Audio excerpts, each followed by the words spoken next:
All right, today we're breaking down a really powerful framework for leaders. It's all about making sure your teams are building products that customers actually need, and not just what they think they need. So let's just dive right in with this quote. This captures a story we've all heard, right? A team spends an entire quarter working in a bubble, and after months of hard work, they realize they've created a perfectly engineered solution to a problem that nobody actually has. Ouch. In that story, it really illustrates a huge business risk that so many organizations face. The truth is, most product teams are tragically disconnected from their customers. They're making hundreds of little decisions every single day based on assumptions, opinions, and, secondhand information. Yeah, exactly. They're forced to fly blind. Without that direct, constant line to the customer, teams have to navigate by gut feel instead of actual evidence. And you know where that leads? Wasted time, building the wrong things, and losing out to competitors who just get the customer better. So the big question is, how do we fix this? Well, the cure is a fundamental shift in mindset. We have to move away from treating customer research like some slow, formal project.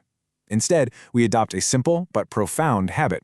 The team building the product talks to a customer every single week. And let's be super clear here. This isn't about asking customers for a feature list, not at all. It's about creating a rich, shared understanding of their world by asking them to just tell stories about their experiences. The goal is to discover opportunities, not just to validate our own ideas. Okay, so this whole habit is built on a really simple three-part loop, and this is what makes it so sustainable and surprisingly low effort.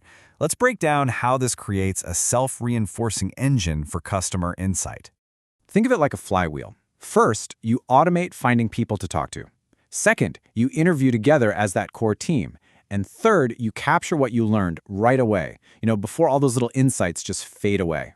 So, step 1, automate recruitment. And honestly, this is the most critical part. Because let's face it, if finding customers is a huge chore, the habit is never going to stick. The goal here is simple. An interview just appears on the team's calendar every week. Zero effort, zero friction. All right, step 2, interview as a trio. This one is all about destroying knowledge silos.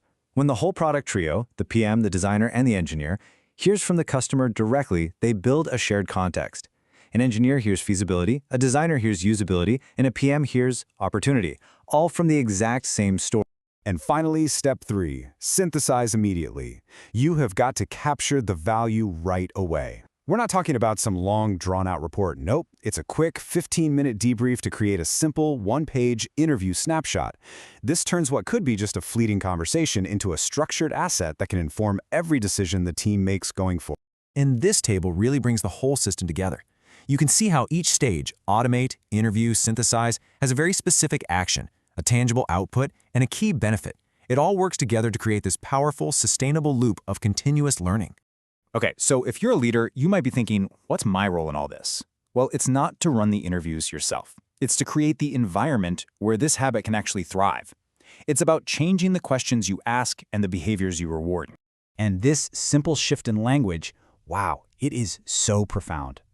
Asking what a team learned from their customer this week, it totally reframes the entire expectation.